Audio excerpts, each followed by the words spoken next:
나는 절대 자식한테 짐이 되고 싶지 않아.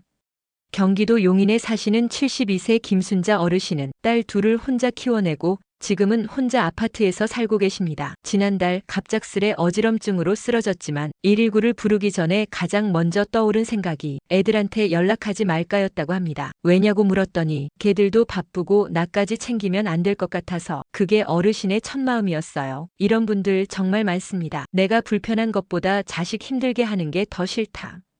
이런 말씀 주변에서 한 번쯤은 들어보셨을 거예요. 그런데 말입니다. 마음만으로는 부족합니다. 나는 자식에게 짐이 되지 않겠다는 생각은 실질적인 준비가 되어 있어야 현실에서도 지킬 수 있습니다. 김순자 어르신도 이번 일을 계기로 건강관리 루틴을 만들고 통장도 따로 정리하셨다고 해요. 응급시 연락할 병원, 이웃 연락처도 손주에게 메모해 두셨답니다. 오늘 영상에서는 이처럼 준비된 노후가 얼마나 큰 힘이 되는지, 그리고 자식에게 폐 끼치지 않고 스스로 존중받는 삶을 위한 현실적인 방법 5가지를 알려드리겠습니다. 첫 번째 방법, 건강은 자립의 첫걸음입니다. 노후에 있어 가장 중요한 건 단연 건강입니다. 많은 어르신들이 자식에게 짐이 되고 싶지 않다고 말씀하시지만 그 마음을 현실에서 지키기 위한 가장 강력한 무기는 바로 자기 건강을 지키는 것입니다. 사실 병원비는 노년기에 들어서면서 가장 큰 지출 항목 중 하나가 됩니다. 약값, 진료비, 치료비, 검사비, 누적되다 보면 한 달 생활비보다 더 많이 나가는 경우도 드물지 않습니다. 그리고 그런 순간이 올 때마다 자식에게 돈 좀 보태줄 수 있겠냐며 손을 벌리는 상황은 부모로서 가장 마음 아픈 일 중 하나입니다. 그래서 꼭 필요합니다. 자기 건강을 스스로 관리하는 습관. 이건 선택이 아니라 자립을 위한 기본입니다. 하루 30분 걷기는 가장 기본적인 건강관리법입니다. 아침 햇살을 받으며 걸으면 기분도 상쾌하고 혈액순환에도 도움이 됩니다. 처음엔 힘들어도 일주일만 꾸준히 걸어보면 몸이 달라지는 걸 느낄 수 있습니다. 식사 후 혈압 체크도 매우 중요합니다. 가정용 혈압계 하나만 있으면 매끼 식사 후 2분만 투자해도 내 몸 상태를 스스로 파악할 수 있습니다. 혈압이 꾸준히 오르내리는지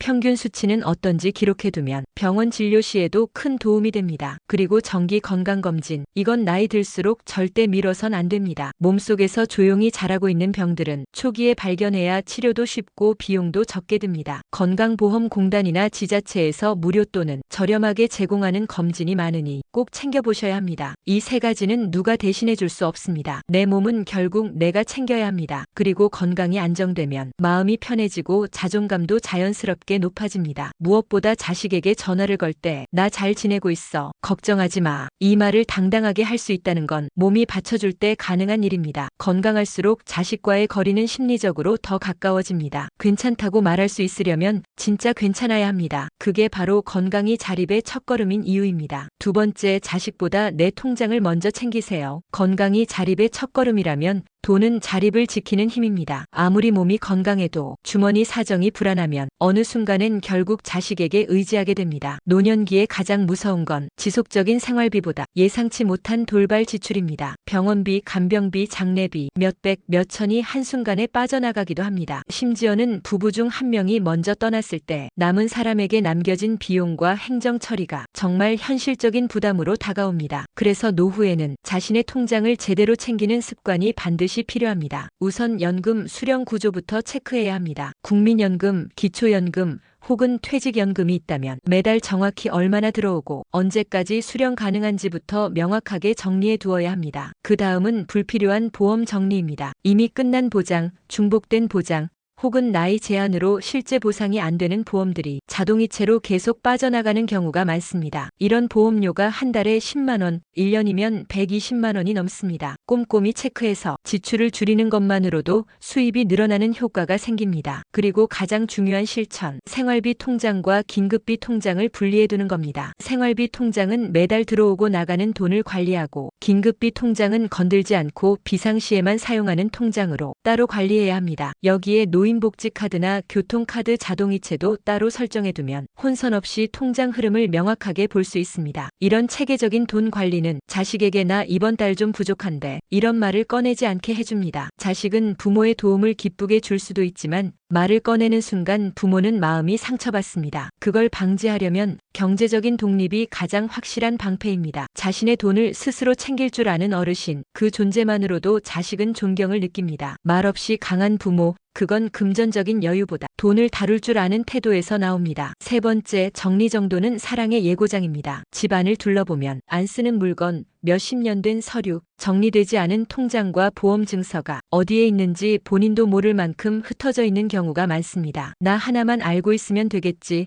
언젠가 정리하지 뭐. 그렇게 미루다 보면 결국 그 모든 건 내가 아닌 자식의 손에 맡겨지게 됩니다. 실제로 요양이나 상속, 간병 문제로 인해 형제자매 간의 갈등이 생기는 경우가 많습니다. 그 원인을 들여다보면 대부분 정리되지 않은 정보와 물건에서 출발합니다. 어머니는 A 보험이 남아있는 줄 알고 있었는데 자식은 B 보험만 알고 있었고 통장은 어딘가 있다고 말만 하셨지만 막상 병원비를 낼 때 비밀번호도 모르는 상황이 벌어집니다. 이럴 때 자식의 입장에선 슬픔보다도 혼란이 먼저 옵니다. 정리되지 않은 것들이 고스란히 현실의 부담으로 돌아오기 때문입니다. 그래서 지금부터라도 정리정돈은 사랑의 예고장이라는 마음으로 조금씩 실천해야 합니다. 가장 먼저 할 일은 통장, 보험, 소유권 관련 서류를 한 곳에 모으는 것입니다. 정리된 서류를 작은 서류 박스나 파일에 보관하고 무슨 항목이 있는지 간단히 적은 목록을 함께 넣어두면 좋습니다. 그리고 중요한 정보는 자식에게 한꺼번에 넘기기보다는 차근차근 알려주고 필요한 사항은 메모나 파일로 남겨두는 것이 좋습니다. 요즘은 스마트폰 메모 앱이나 USB에 정리해두는 분들도 많습니다. 네 번째, 내가 아프면 누구를 부를지 리스트를 만들어두세요. 갑작스럽게 아픈 순간 몸보다 먼저 얼어붙는 건 마음입니다. 특히 혼자 사는 어르신이라면 당황과 공포 그리고 누구에게 연락해야 할지 몰라 고립되는 경우가 많습니다. 생각보다 많은 어르신들이 막상 위급한 상황이 닥쳤을 때 휴대폰을 열고도 전화를 걸 사람을 떠올리지 못해 시간만 허비하거나 아예 참아버리는 경우가 있습니다. 그런 상황이 반복되면 건강은 물론 심리적으로도 위축되고 자존감까지 흔들릴 수 있습니다. 그래서 반드시 필요합니다. 내가 아플 때 연락할 사람 리스트를 미리 정해두는 것입니다. 이건 나를 지키는 최소한의 준비이자 가족에게 갑작스러운 책임을 떠넘기지 않기 위한 배려이기도 합니다. 평소 자주 연락하는 친척이나 같은 아파트, 같은 동네에 사는 지인, 이웃도 연락망에 포함시켜야 합니다. 특히 자식이 멀리 사는 경우 응급 상황에서 가장 먼저 도와줄 수 있는 사람은 바로 근처 사람이기 때문입니다. 최근에는 응급벨이나 스마트워치 같은 비상 호출 기기를 사용하는 어르신들도 많아지고 있습니다. 버튼 하나만 누르면 119에 자동 연결되거나 지정한 보호자에게 위치가 전송되는 기능도 있어 자식이나 가족이 안심할 수 있습니다. 이런 연락처 리스트는 휴대폰 연락처에 저장하는 것 외에도 종이로 써서 냉장고나 전화기 옆 현관문 근처 등 눈에 잘 띄는 곳에 붙여두면 더 좋습니다. 이 작은 준비 하나가 생명을 지키고 고립을 막고 자식에게는 갑작스러운 부담 대신 준비된 부모님의 모습을 보여주는 신뢰가 됩니다. 혼자 사는 어르신일수록 나는 아직 괜찮아 하는 자신감보다 혹시 모르니까 준비해두자는 현실적인 태도가 훨씬 안전합니다. 준비된 비상 연락망은 나를 위한 것이면서도 가족과의 심리적 거리까지 줄여주는 아주 강력한 연결고리입니다. 다섯 번째, 자식보다 중요한 건 내 자존감. 노년기를 건강하게 살아가기 위해 가장 중요한 요소는 바로 자존감입니다. 자식에게 의존하지 않고 나 자신의 삶을 주도하기 위해선 내가 나를 먼저 존중해야 합니다. 자존감은 특별한 것이 아닙니다. 아침에 눈을 떴을 때 오늘도 내가 나를 위해 뭔가 할 수 있다는 의식 있는 작은 행동에서부터 시작됩니다. 예를 들어 아침에 일어나 스스로 밥을 차려 먹고 그릇을 씻고 주변을 정리하는 일. 누군가는 당연한 일이라고 할 수 있지만 이 일상의 루틴이 무너지면 삶 전체의 중심도 흔들리게 됩니다. 또 하나 중요한 건 취미 생활입니다. 그림을 그리든 손뜨개를 하든 텃밭을 가꾸든 내가 좋아하고 꾸준히 할 수 있는 활동 하나가 자존감을 지탱하는 큰 기둥이 됩니다. 어떤 어르신은 스마트폰으로 매일 일기 쓰는 걸 취미로 삼기도 하고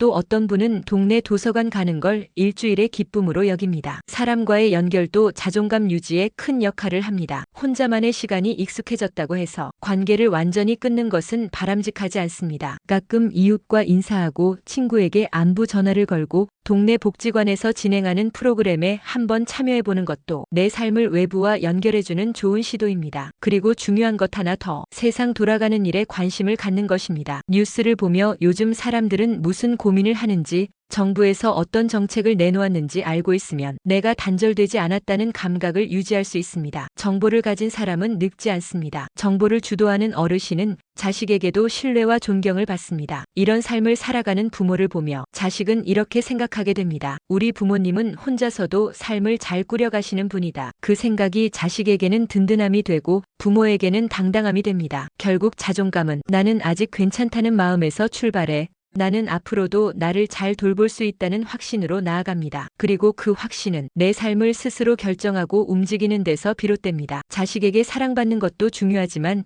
그보다 먼저 내가 나를 사랑하고 존중하는 태도가 진짜 노후를 단단하게 만들어줍니다. 어르신들, 우리는 그저 내 삶을 내가 책임지고 살아가는 모습, 그게 자식에게 주는 최고의 선물입니다. 오늘 말씀드린 5가지 어떻게 들으셨나요? 건강을 챙기고 통장을 정리하고 삶을 미리 정돈하며 위급할 때를 대비하고 무엇보다 스스로를 존중하는 마음까지, 이 모든 준비는 결국 자식에게 폐 끼치지 않기 위한 진짜 사랑의 형태입니다. 노후는 누구나 처음 살아보는 시간입니다. 하지만 내가 어떻게 준비하느냐에 따라 내 인생의 마지막 장면은 가장 빛나는 시간이 될 수 있습니다. 지금 이 순간 당신은 누군가의 부모이기 전에 당당한 한 사람으로 살아가고 있다는 걸 절대 잊지 마세요. 이 영상이 도움이 되셨다면 구독과 좋아요 눌러주시고 가족이나 친구에게 공유도 부탁드립니다. 그리고 다음 영상도 놓치지 않도록 알림 설정까지 꼭 해두시길 바랍니다. 지혜로운 노후, 건강은 지혜다 채널에서 여러분과 함께 준비해드리겠습니다. 감사합니다.